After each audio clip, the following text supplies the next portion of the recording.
And welcome to the This Week in Worcester podcast. I am This Week in Worcester editor Tom Reno here with executive producer of Manny J Media, John Edward Keogh. What's Hey, going that's on, me. John? That is you. Nothing much, man. Nothing much. How are you Uh, doing this week? I am doing okay. Have a little appearance at City Hall tonight, which I'll have some more information about after it's over. Nice. So, a side project moving forward. Okay. So And that was called a major league tease right there. I don't know if that was quite a major market tease. That was probably a small market tease. Okay. Um, But you're not burying the lead, right? I am not burying the lead.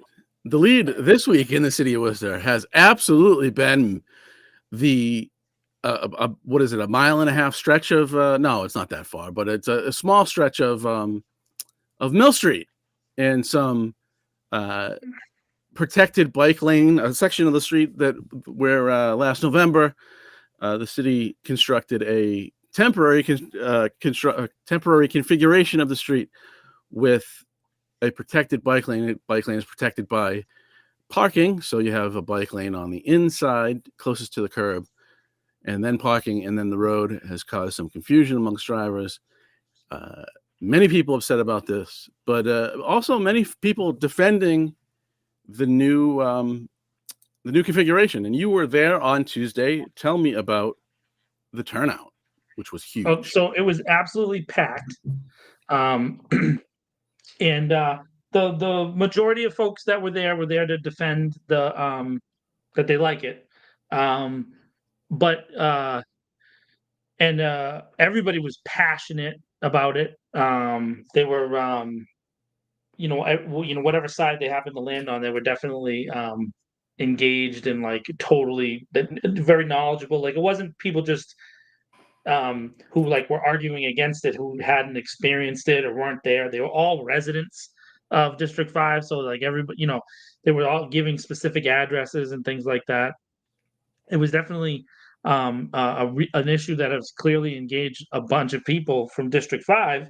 Uh, a lot of old time Worcester politics people have, called District 5 the untapped, um, political behemoth because it just doesn't have the turnout that District 1 or 2 has. But it has a lot of registered voters, but they don't always come up. But this issue apparently engages a lot of folks. Um, so it was very interesting. I tried to go first because I was talking about the the senior discount, but I got beat to the punch by several folks because they were so passionate about this Mill Street redesign. I Yeah, thought well, I well thought everybody was for the most part it was like not argumentative. Like people were there to just share what their opinions were. Um, a couple of people took some shots at Attella early, but then it was mostly directed at Councillor Bergman after that. yeah, which is unfortunately it's going to be like that. Yeah, Yeah, but I was surprised by how massive the turnout is. The turnout was, I think, so pretty. people that I saw, and Yeah, I, and I and, mean and they pretty. were still coming in when I left because I left. You know, I left. It was like 7:30, 7:45, and then I went and watched it online. And there were more people. There were people there that I didn't see when I had left. Gotcha. Credit to the mayor for allowing everybody to speak. He actually doesn't have to do that. He only has to allow for an hour of public comments, and it went well over 2 hours. I don't know about well, but it went over 2 hours. Uh, I think it was pretty handily, at least of the people that showed up, pretty handily. Uh, the majority of folks there support the new design, and which was surprising to me because the people that are opposed to this have been very loud, very loud. Yes.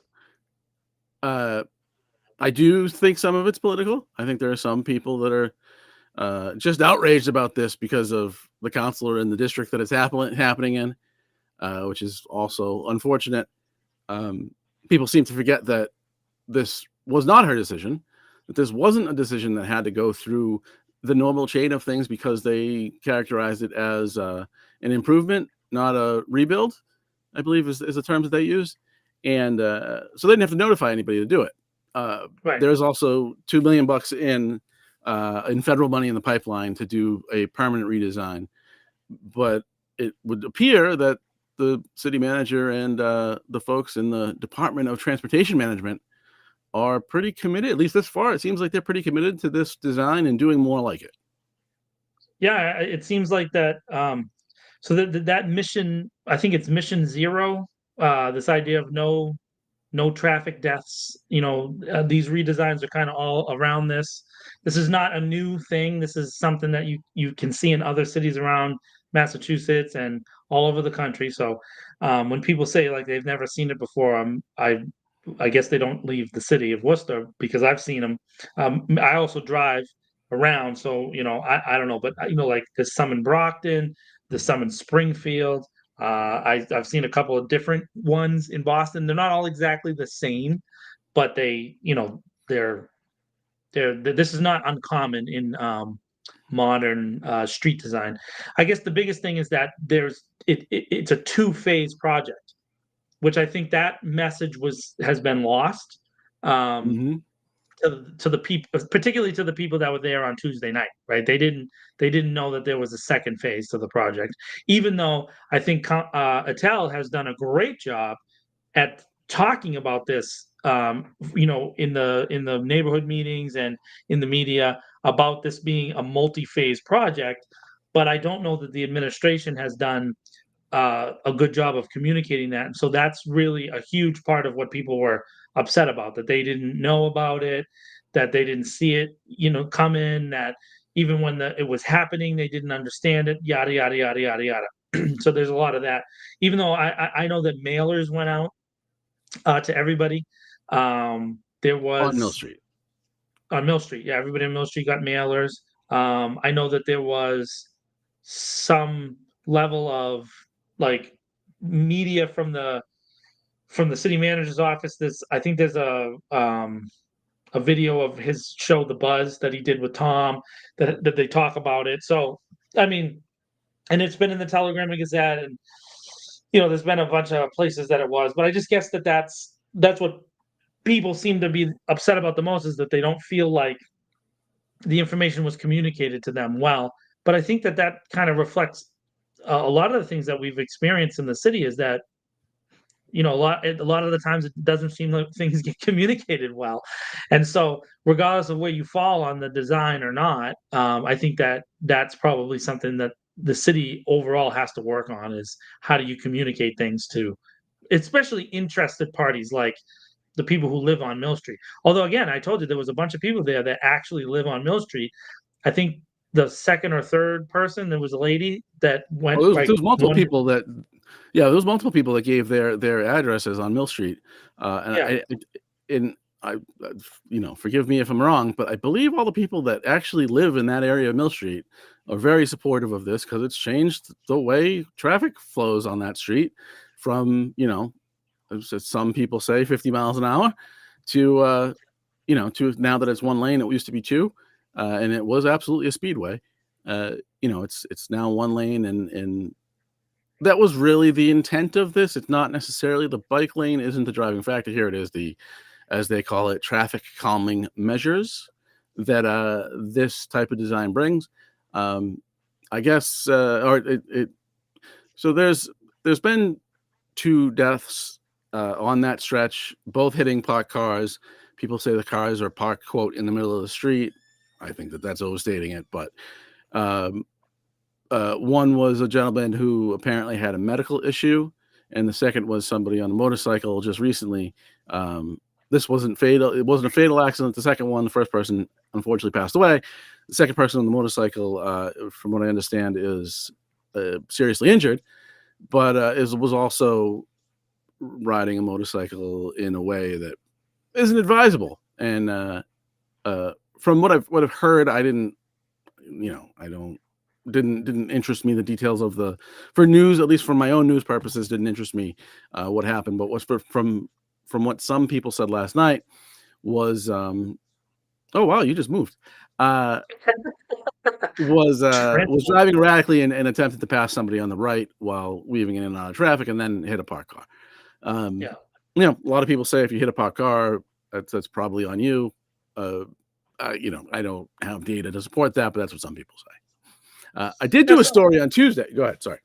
I was gonna say, I drive on Mill Street sometimes, so I've experienced the new design. I'll tell you a couple things. I mean, I'm from Worcester. I've been here most of my life, and Mill Street has always been an epic speedway. So, like, anybody who says that that's not true, I'm sorry, but you're just not being honest with yourself. It's always been a place where people speed up and down. And so the speed that I've experienced on Mill Street myself has dramatically changed, at least in that stretch. Although, as soon as you get closer to Park Avenue, where the design stops, people pick up speed again. So it's not like, um, especially because when you're trying to get across Park Ave on Mill Street to get to Route 12, if you want to get across, if it's like 3 o'clock in the afternoon, if you hit that light, you're going to be sitting at that light for like 5-6 minutes because that cycle has a walk signal attached to it, and so that's a hard intersection to cross. So people book it across there Yeah. near the chicken place, and but um, I understand where people would see it and not be used to it because Mill Streets have been the same way for however long. So I guess I can understand that. What I don't understand is the people say that this is something that they can't process. I don't get that. Um, and again, it's like any street design. It's weird because it looks weird, right? Because you haven't seen it before, but eventually you stay between the lines and you're good to go, right? Yeah. I haven't seen any cars parked in the street. I do see some cars that are in the parking thing that are parking in the bike lane. So I see that they're cheating to the right, which makes sense that they would cheat to the right because they're probably thinking, hey, if I park it closer to the right, it's less likely that someone in the passing lane will hit me. So that makes sense to me. But again, I think you're right. You mentioned that it's political. I think there's some leftover from the District 5 race between Attell and Jose Rivera. Jose was there, by the way. That is there. That's part of this argument. There's two distinct kind of groups in District 5, and they seem to be not fans of each other. Yeah. You know, Which is which unfortunate. Yeah, and again, it's interesting. District 5 is an interesting district. It's very representative of the city overall. There's some housing developments that are near Coes Pond that are more, people with lower incomes, and then there are some really nice neighborhoods that are farther up that are obviously much higher income brackets, right? So there's this Well, like a product of our massive districts, but I Yeah, they're digress. huge. The district is so big. It's such a large district. Hard. I mean, like we talked about this before we started doing the live show. We talked in one of the episodes about how long it takes for someone to travel, the entirety of District 5, and at a certain time of day, to go from one end of District 5 to the other, because District 5 runs all the way up, almost to Main Street, right? That part of Mill Street that goes across that and then cuts back the other way. There's that District 5 is part of that section and goes that way. So you're talking a 30-minute drive if it's the right traffic conditions. Obviously, if the redesign didn't happen and you were able to go 90 miles an hour, you can do it in 5 minutes. Right. Quick technical note. No longer the case. Quick technical note. Your limbs are frequently transparent. Oh, okay. Hold on. Let's just get rid of the background altogether. I changed it to this one because it seemed like the blur was making me robotic. So now we'll just go to no blur, no background. That's okay. You see the Manny J Media podcast studio back there, this way. That away. Yeah. So I did a story on Tuesday that was well received, judging by the analytics. So thanks everybody who was interested. But I looked at what the federal guidance was on this stuff Yeah. from DOT and the Department of Highway Administration, and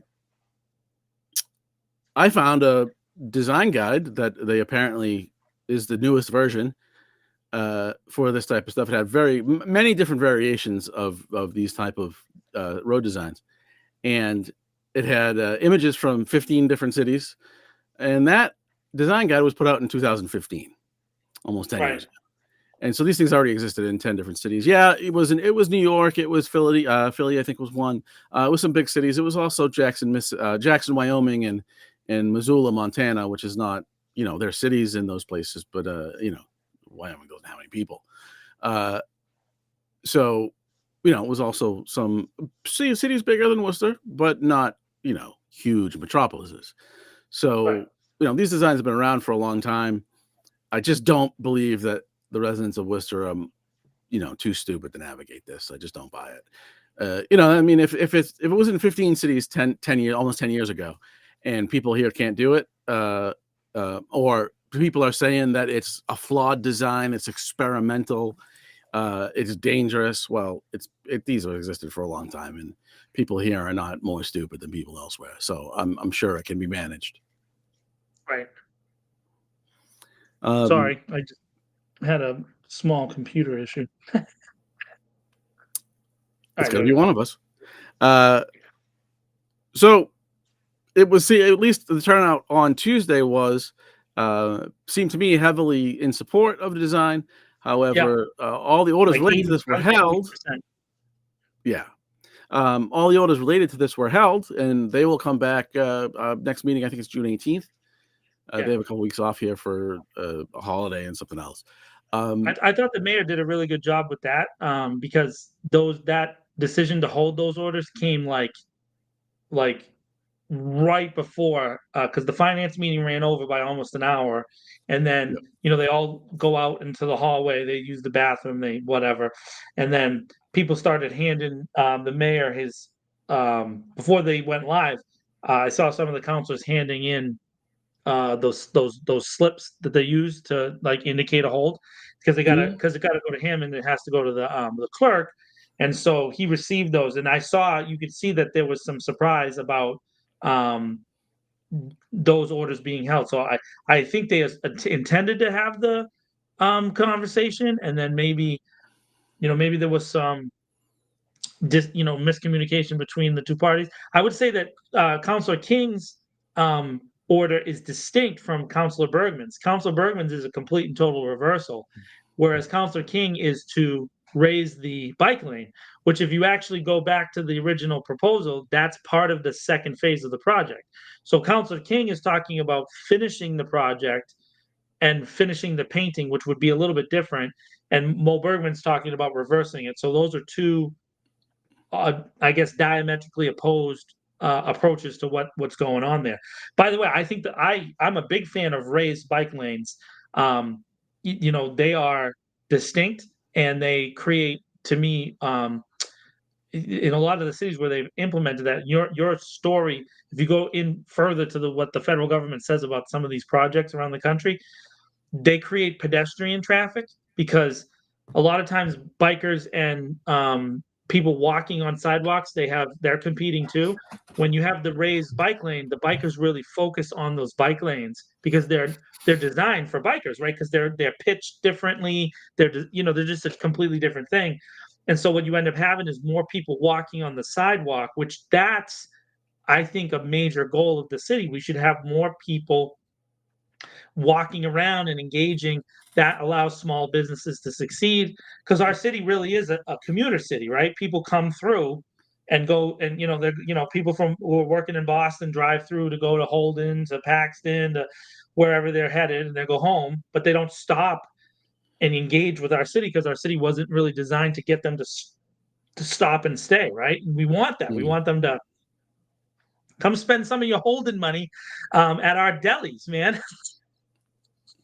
Yeah, Right? there's also a study in my story, or a link to the study, that I think it was 2019. It was published, and they looked at 13 years of I might have it backwards. It's either 12 or 13 years.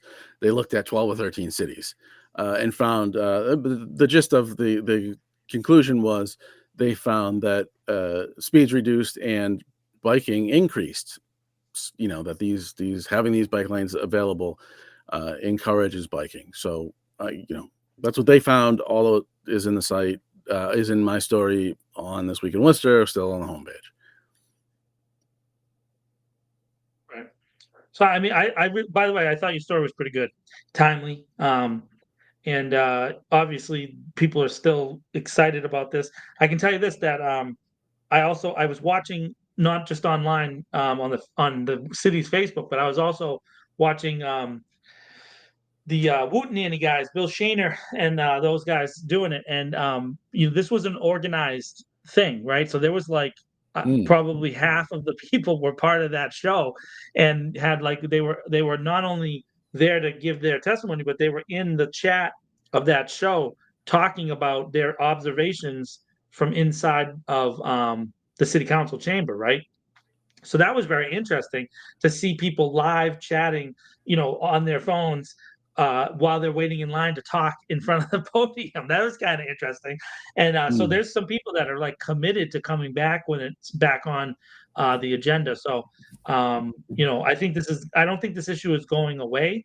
I do think people should be more open-minded as far as change is concerned. I think that's kind of a strange thing that people do, where I think some of the same people that I saw that were like defending of that wanted to go back, I swear that they had been in city council before complaining about accidents and speeding, just a couple of years ago. So, it's it's a recency bias thing. And the other thing that's interesting is there is some misinformation related to this, and that is that when the opponents of this cite accident statistics, they include from Park Avenue to where the Mm. design begins, and that's not part of the redesign. But then the chief of police now multiple times has said that the actual section of the redesign, the accidents are down. So even though there was the two very serious accidents that have happened. The last one, though, the motorcycle one, it's really hard for me to feel sympathy because the video clearly shows the guy weaving in and out all over the place, and driving a motorcycle in between parked vehicles and moving around and stuff. It's just not safe driving. So I hope he gets better and that he recovers from his injuries, but I don't know that that was the design's fault.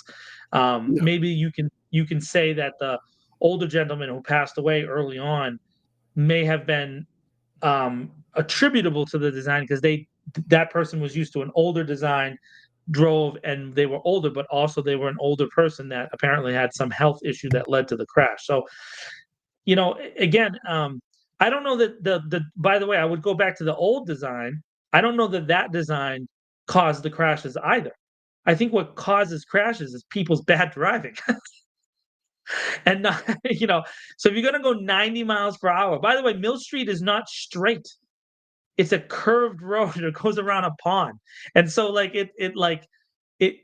that's part of the reason why those so many crashes happen, because people going a zillion miles per hour and then they're hitting that bank turn. And I mean, that's why if the old design, remember the big yellow barrier and the signs that were there, and there was, slow down, and they used to put the speed thing up there with the blinking lights all the time. It was always, I remember the first one I ever saw in Worcester was there, because people just constantly sped. There was a police crash like 10 years ago too, where they were chasing somebody and they ended up crashing. So bad driving is what causes people to crash, not the lines on the ground. I'm sorry. Yeah, I mean, and there could be, I think the realistic criticism here are there could be some more signage. In other places, they tend to paint the parking area differently to really make it stand out as parking, and that hasn't happened. So, I think that some of that's legitimate, but the fervor to reverse this Yeah. is weird. Yeah, the other thing is that I've seen this. If you go to the one in Brockton, they do have these signs at the back and the front end of the parking that are like in the ground that say parking area. And Yeah. then the other thing I will say this for the people that have opposed it. I agree with them that I don't know that I saw that sign that you usually see, new traffic pattern, like with the big, I'm talking about the electric Mm, signs at either end. So the city probably should have done that. Like, I know that those cost money to deploy but maybe that should have been done. And isn't Mill Street technically a state road too? no. Isn't it part No. of Route 12? No, it's not part of Route 12. So I mean, I don't know. Again, there has to be other ways to just get the messaging across, and maybe they should have repeated mailers. What's that thing I've heard people say? It takes 7 times to you have to hear something 7 times before it sticks. Sometimes, Yeah. maybe this is one of those things. Yeah, I mean, I don't know if mailers are the thing. I think it's the signage is important for sure. Yeah. And people So coming up on it, if they know that something weird's coming up, they're gonna pay more attention. It's just that simple. it's gonna come. It's gonna keep happening though. This conversation is not over. I can tell you that. Yeah, so Councilor Haji said on Twitter that so she was the one that held the orders and said that it was to give the administration more time to put something together. I'm not sure what that something is. That wasn't her words, but it was something like that. Um, Yeah.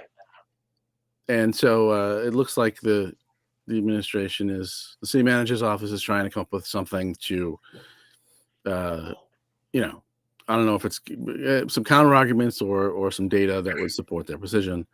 I've seen nothing so far that would indicate that they're going to relent on this. And, just so you know, council can pass all the orders it wants. The city manager this is well within his purview to tell them, just like on everything else, to pound sand.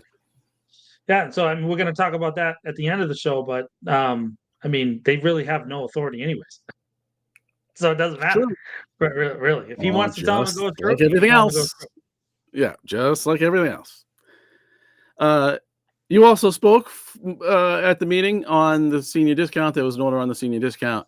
I was I looking did. for more information. I've heard from at least one council trying to get a grip on what the potential scope of this is, of people, number of people or how much money we're talking about or whatever that have been screwed by this, this unilateral decision, contrary to the contract with the city for Charter Spectrum to remove the senior discount from people that were eligible for it and no longer offer it. They've been doing that for 10 years and they shouldn't have been, or 9 years and they shouldn't have been. So tell us if we know anything new about this or what. All right. So one thing that had happened was, we had heard, well, at least Ray Mariano in his story in the Telegram Gazette said that he had received a letter from Charter in his bill saying you may or may not be getting money back. Something really innocuous, right? And some other people on social media have said the same thing. Um, so the specific numbers of how many people this affects, we don't know. We can estimate. The reason why we don't know is because the Cable Television Advisory Committee, we asked for those numbers 5 years ago. 5 years ago, we requested those numbers, and that was what began this kind of back and forth with Charter. That then saying we're not going to give you the information because there is no senior discount. And then, of course, my predecessor as the chair, and then myself, we pointed out the clause that says there's a 10% senior and handicap discount, and the language in the license says that will be in the entire length of the license. So 11 years now. At the time, it was 8, right? But Charter denied that. And then actually, we had a public hearing where Charter came to the public hearing, and there was a guy who was the Northeast regional president. His name was John Wall. He said there is no discount in this license. So that was 2 years ago. And then we proved that there was, in fact, a discount.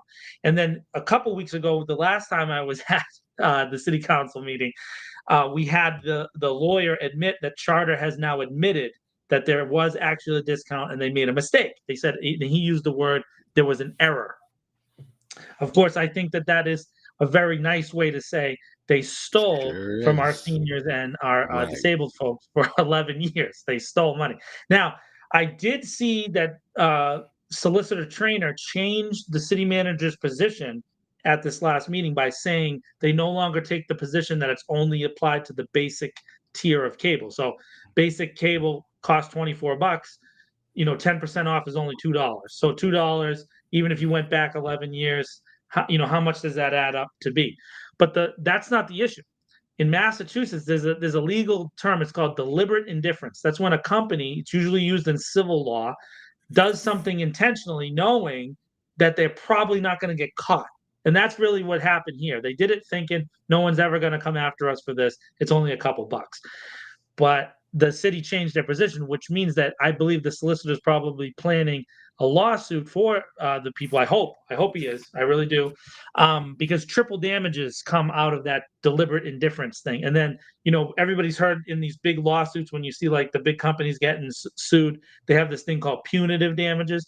So if this went to a jury trial, a jury could then apply a bigger number to punish punitive the company in this case. And Charter does not want that because it would be a really big number.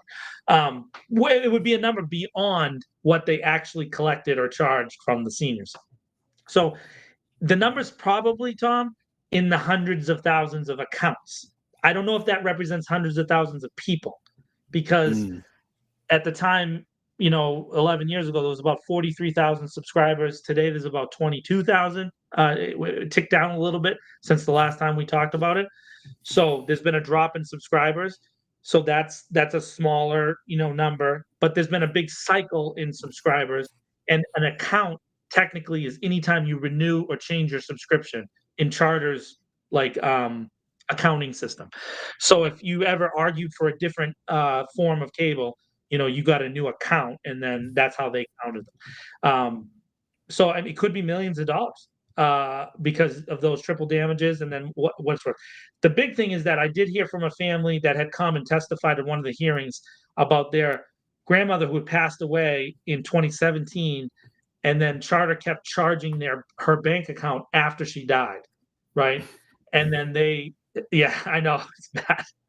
And then they got bank overdraft fees, and then the bank in this case, I'm a little nervous to say the bank's name because I don't want to get involved in litigation with you and me. But there's a bank; it's a local bank in the city. Hopefully, we can talk about this eventually soon.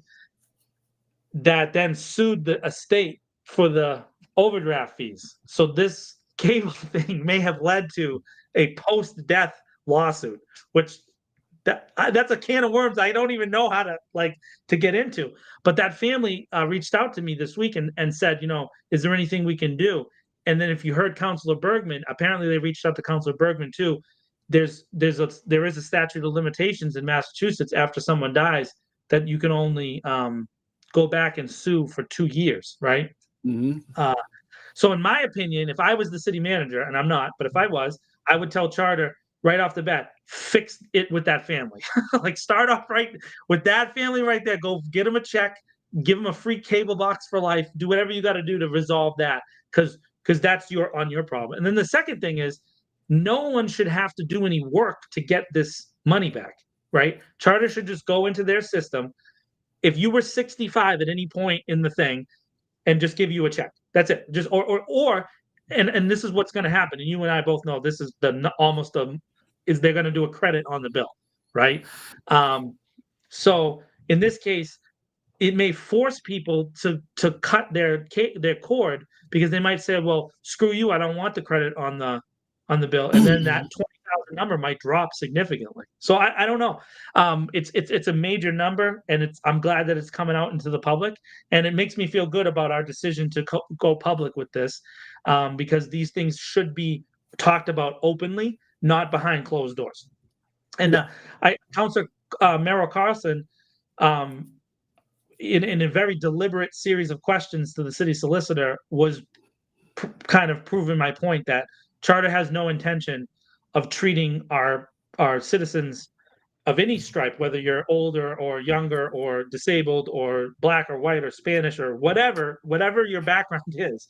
They don't care. They just want to get paid. And that's why they're kind of pushing to rush through this license. And this is why I think the city manager should really sit back and evaluate that non-renewal process. But this allows for potential revocation, which is something you and I have discussed. The other clause that allows the city manager to just revoke the license, he could cite fraud. He could just say, this is fraud, and I revoke the license. It would lead to a lawsuit and a court case and all that stuff, but he does have the power. He could do it right now. At any moment, he could just issue a revocation letter, and then it would force us into that process faster than we're already scheduled. So, I appreciate Councilor Pasillo putting that order on, asking the city manager to review this information, and he did, and Solicitor Trainer did say they are trying to work through that. To me, it shouldn't be a try, it should just be done. But I get it. I understand that, not everybody wants to shoot things like I do. Yeah. So there'll be more info on that, I'm sure, in the future. That fight is just beginning. And, I'm working with a couple of people. We're putting together a team to kind of get some of this information together, and hopefully we can provide a place for people at least to gather their data together. And there's some lawyers, although there was one lawyer that I don't want to work with because I feel like they were just fishing after the money. There's a couple of different lawyers in the city that are talking about getting involved with this. And so it would probably be good if there was both a municipal legal action and a civil legal action by an outside attorney. That would probably put a lot of pressure on Spectrum to do the right thing. Yep. All right. And then the last thing for today, I'm going to play a quick video that we tested so we know it works. The law department and the city administration told me the changes to the ordinance have to come from the administration. If you could comment on the statement that any changes in an ordinance must come from the administration. This was a question that was asked previously as part of the order that Russell was alluding to, and we're currently working on submitting that order to the council to fully explain the process. Ooh, cut a little short there, but and obviously that was edited just for time, just to make it more concise. You can go watch that on Facebook or the city site or whatever if you want to see the whole thing. It's, I think, 3 hours and 38 minutes in. And of course, with my crusade about charter, the city's charter, that was crazy. That's insane. This is how you get people to engage in city government, because to me, to have that exchange on the council floor, good on Councilor Russell and good on Councilor King on putting it on the administration to explain that position. But it just that makes no sense. It is like if now at the federal level, right? The president's office can submit something to the council. I mean to the legislature, but the legislature is required to go to the president to get, like, it's insane. It's insane. Right. Look, and some people don't understand this. The difference between a town, right? A town council is the councilors, a selectman, whatever they call it, in whatever town you're in. They are actually the executive. A select board is the executive, and the manager is a doer. The town manager is. But the executive power is set at the select board. In a city government, the city council is a legislature. Right. And then, of course, the executive, so there's actually a differentiation of branches there, which we have, a lot of written thoughts about how that should work circa 1780, because that's, one of the principles that the federal Constitution was written with, is this idea of separation of powers and, co-equal branches, etc. And it seems like that's going to be their position, by the way. I guess because we won't know until they put out the report. But it appears that the administration is going to take the perspective that, we have to write your ordinances for you. And that's absolute lunacy. It makes no sense. It doesn't track with the history of even this version of how the planning government works, and it doesn't even track the last 6 years or so with different orders and amendments that have gone back and forth between the city council and the city manager, both manager Augustus and now manager Batista, right? So it's like an evolved position, I guess, legally evolved. They've kind of changed it. I don't know that I've ever heard that language before.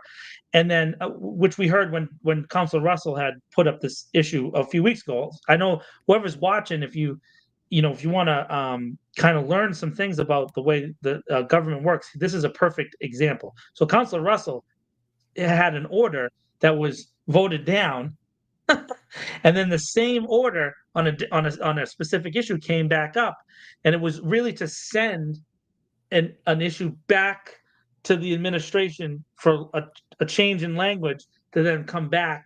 And then the indication now is that new ordinance will now pass, the one that had been voted down, right? That's kind of the thing, without getting into the specific issue, because that'll take us down too far a path, right? Councilor King then gets up, this is really where I felt like the tone of the meeting changed, because they were exhausted. It was late at night. It was like 11 o'clock when we were watching this, right? Yeah. And King starts saying directly to the city manager, "Can you explain that position?" And the city manager did not answer. He just. He actually said the words, "I didn't answer your question." So he said what he said. He basically said, "We got a report coming on this per Council Russell's request." Which and to me King is ridiculous. And so Councilor King said, "Wait a minute, I just want to make sure I understand. Did you answer my question?" And the city manager said, "No, I didn't answer your question. We got a report coming on this." So what are we doing? When people say the city manager acts like an unelected dictator, that's what a dictator would do, right? Like, yeah, Look, I didn't have we are the only certainly of the three cities, ourselves, Lowell, and I'm gonna forget, there's another city that has a city manager and a mayor, right? There's only three in the state. I want to say it's Lynn, but that could be wrong. But we're the only one of those three that declares in the charter declares the city manager the chief executive and chief operations officer, because this idea of chief executive is not really what the idea was. So there was another thing earlier in the meeting where they talked about the contract for the clerk, and the charter explicitly says that the council elects or appoints the clerk, and then they appoint them, and then the clerk, the city clerk, then kind of sits at the discretion of the council, and then the clerk could be removed at any point by the council, by a vote of the council, but they put a contract into place now, a 3-year contract, and interestingly, this is really weird language, gave the mayor the power to execute the contract. So here's the thing. The way it's structured, the mayor doesn't really have any power to execute contracts. Only the city manager does. But in this case, no. Right? No, it's not quite. You're close. City council can hire it's specifically delineated who they can hire: the clerk, the auditor. That's it. That's it, right? And so they can hire the clerk and the auditor, but then in this case, the city solicitor wrote a contract, sent it back to the council to give the mayor the power to hire him based on that contract, but that doesn't track with what we're seeing. But again, it goes to this point: things that the city council's job is to do is being sent to the administration to do. The administration is then doing it their way, sending it back to the city council, and then that's kind of how government is taking place. And Councilor King, if you go watch the extended clip, there's a longer answer where he talks about we need to be able to govern. The city council needs to be able to govern, right? There's also this other order related to, and maybe you know a little bit about this order that got held or it got voted and then got sent to committee and then out and then not about reviewing the rules. No, so it was held. King held it He held Yeah. it 2 meetings ago, and then he wasn't at the last meeting, so he asked them to hold Right. it again. And it says not limited to, but it says not, including but not limited to 3 rules that are all about speaking time and how speaking time is managed.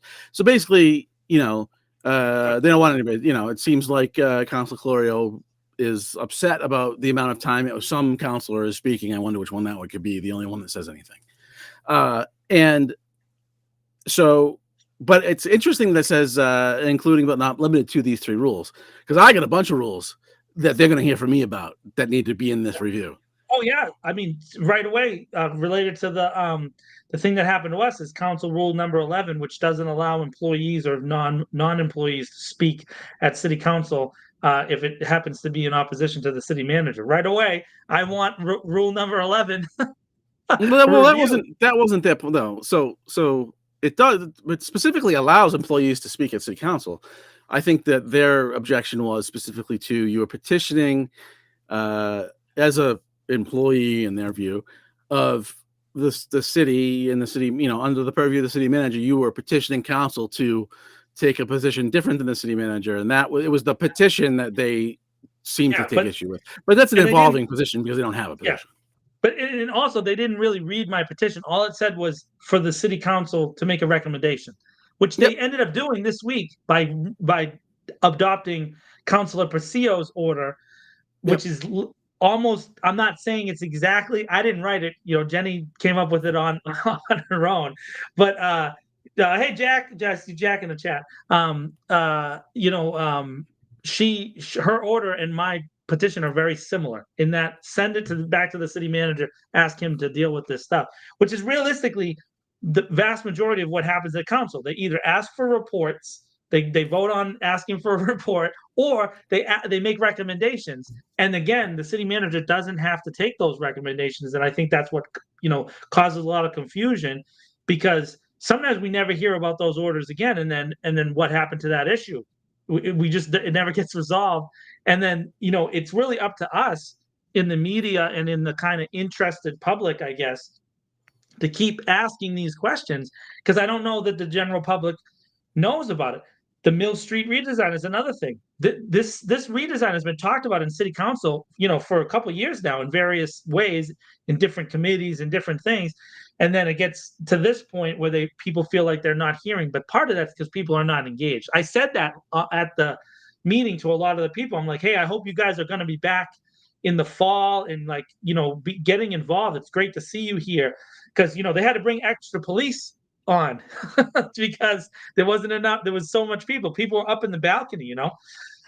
There needs to be more engagement. And I have no problem challenging the voters of the city of Worcester. Get engaged, man. Really start to dig into some of this stuff, because it's really weird.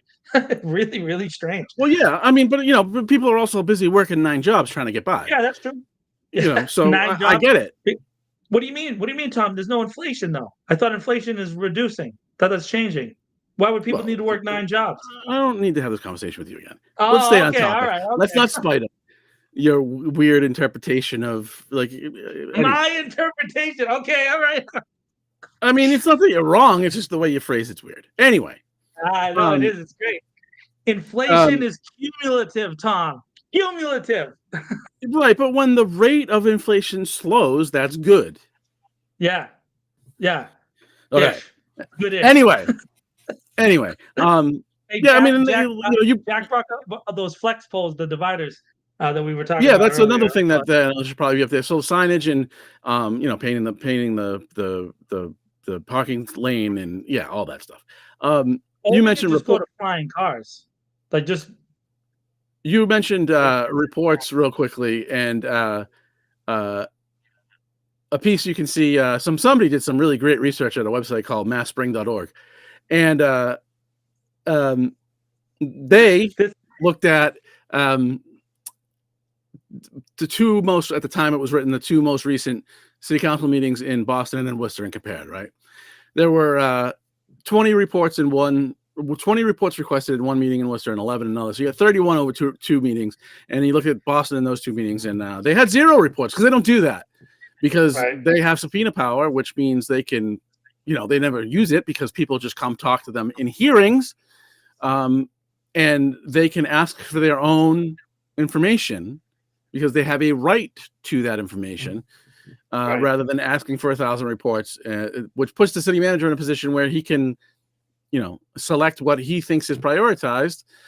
In other Yeah. words, execute his own agenda, because the number of reports that are required or requested are infinite. You Yeah. could never do them all because they And- can't get and their own information. It is just, the system's designed to handcuff city council, to be dependent on the God King we call city manager. The God King. So I will say this, earlier in the finance meeting, and at the beginning they were talking about the potholes, and I don't know if you knew, but the city pays out um, for certain pothole damage, which I didn't know. It's something I did not know. And so the 311 app, right? People can, I guess you can submit a claim, right? And so then Councilor Bergman asked the city solicitor about, when are people going to get paid, right? How long Yeah. does it take? And the city solicitor admitted they have only one person. It's not on their staff that handles claims for the whole city. So that means that any claims that come into the city, whether it's potholes or if it's someone saying that they've been I don't know, they've been oppressed by the police, if it's someone who's suing the city on this or that or the other thing, there's only one person. And we know, you and I, as we've been discussing a lot of the things going on, think about how many lawsuits the city's involved in. If there's only one No, claim, I think I think they were referring specifically to the people who are processing claims for pothole damage. it wasn't just for potholes. It was for flood damage. It was for like if one of the contracted people who do the plows like hit a fence or something. There's a bunch of different things that they handle all of that. And I guess what happens is the claims get accepted and they usually get like a notice pretty quickly, but they're not getting paid out for like a year. And then they were talking about how much money was paid out. So Councilor Again, Russell I had think brought up. I think you got it wrong. I think that's what they said is they get a notice right away that this claim has been received, and then Okay. it takes them Yeah. forever to adjudicate it. This is a great point about that report. What a piece of crap that report is.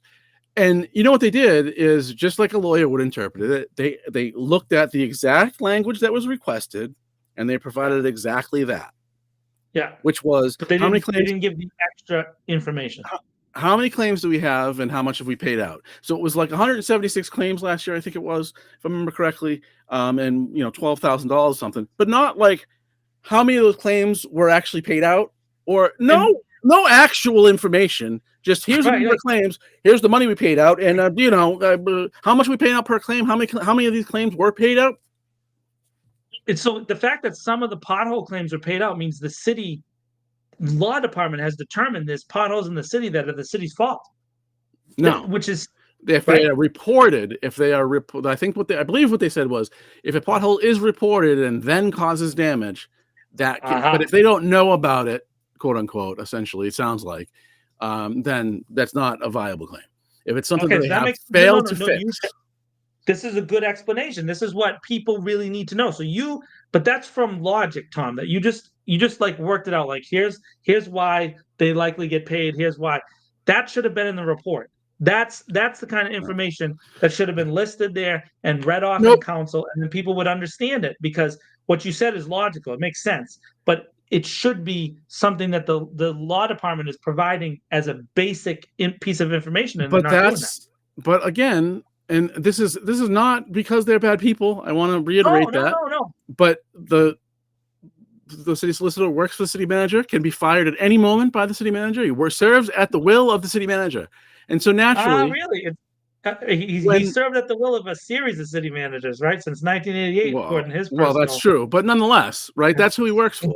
And so naturally, he's going to interpret these requests in a from an way executive position, beneficial to the executive, and it is not in the executive's best interest for city council to be highly informed.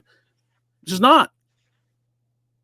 Which I don't even know. That makes me at a loss for words. That's kind of how our city is operating, and obviously I'm involved in certain things and I don't want to be involved in everything, but the more things I get involved with, the more I see it's the same pattern of there's a drib and drab of information. There's a lot of decisions that are made kind of behind closed doors or in special, Absolutely. and then they're presented to the public. And even when the public gets upset about the decisions, that's the way it's going to be.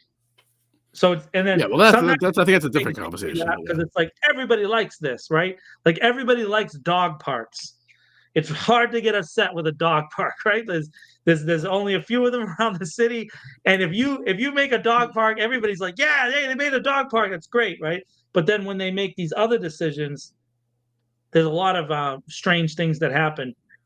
Real quickly before we go, I don't know if you saw the District 120 building, which is the one that's directly abutting Polar Park. It's not open yet.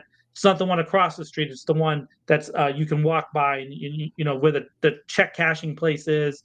That building. So if you go look at that building, you can see on the side that there was some aluminum foil paneling that was installed facing Polar Park. And this goes to this kind of point.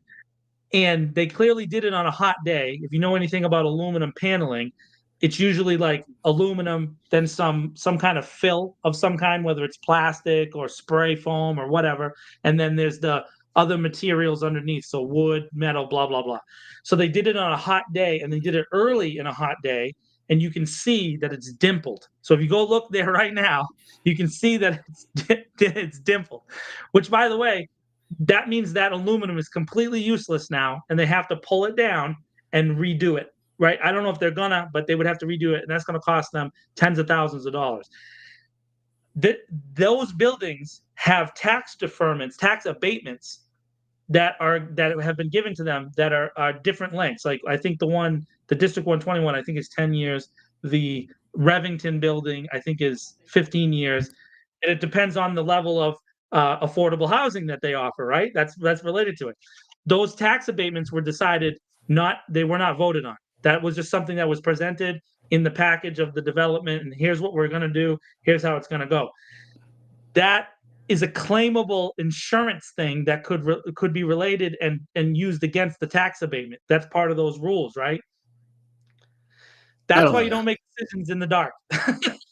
Yeah, right. That was That's a why. really long way to get there, but fair It enough. is. It was a long way to get there, but what you end up having is you have the face of something look disgusting, and then the people are going to look at that and they're going to be like, "Why does it look like that?" And it shouldn't look like that, but they're going to be like, it's the way it is. And that's not how government works. even in like the worst despotic countries, right? If enough people get upset, they will fix it. They'll go, you know what? We got to fix that. Look at the people are getting Well, too and upset. yeah. I just It's just so funny. yeah. So I You think just that's look at us, 59 minutes. Let's get out of here. oh man, we're wrapping up, bro. I just Hey, want to thanks, Jack. reiterate Jack, once checking in on again. the chat, buddy. I just want to make sure that I say it one more time. That report on claims for pothole damage was such a piece of garbage. It wasn't even worth putting out, and they should be ashamed of themselves. They should That's be. my final word. You have a final word? Yeah, my final word is this: is that I think that if you're listening and watching this stuff, please get involved, read, ask questions, talk to your counselor, push, because the only way change is ever going to take place that's going to lead to a more responsive government. Even if it doesn't matter if you're conservative or you're liberal or you're I don't know, I'll pick something else. Whatever you are, if you really want the government of the city to operate differently, you have to get involved. And getting involved just involves talking, reading, reaching out, maybe coming on and being a guest on the This Week in Worcester podcast, which, by the way, is looking for sponsors, and we will happily accept anybody who wants to sponsor. Jack Murray, Jack, we'll take your Murray money. You can send over and sponsor us over here at This Week in Worcester. We'll totally take that on. Sponsored by Jack Murray. All right. That's my final word. All right. This Week in Worcester out. See ya.